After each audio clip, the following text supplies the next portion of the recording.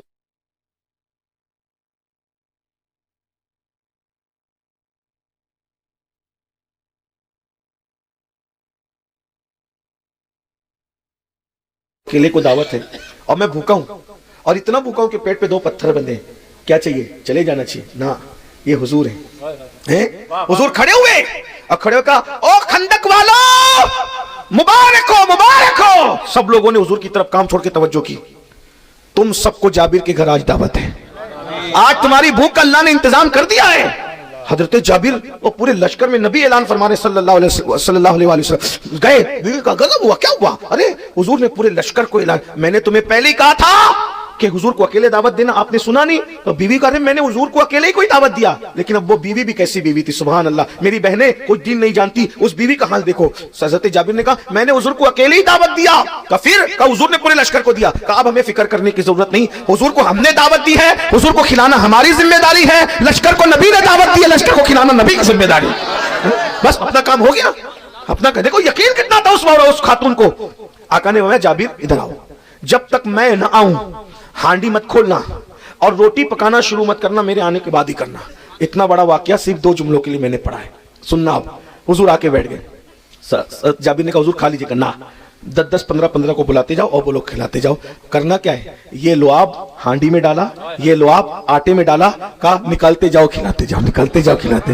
1 بکری اور آدھا سیر جو, اور سارا لشکر کھا گیا. حضور بیٹھے, حضور نے نہیں کھایا, روٹیاں پک رہی ہے, صحابیات روٹیاں پکا رہی ہے, کھلا رہی ہے لشکر, اور بھی کتنے دن کے بھوکے صحابہ. اور اب جب جنگجو لوگ کھا رہے تو پھر جنگجو لوگ بھی پھر اپنے انداز سے کھاتے ہیں نا, سبحان اللہ. کتنا کھایا؟ سب کھا لیا. جب سب کھا چکے پھر حضور علیہ الصلوۃ والتسلیم کھانے کے لیے بیٹھے. حضرت جابر کہتے ہیں ہانڈی ہم نے دیکھی تو ہم فرق نہیں کر پا رہے تھے کہ جب پکانے کے لیے رکھی تھی تو زیادہ تھی یا کھلانے کے بعد زیادہ ہو گئی.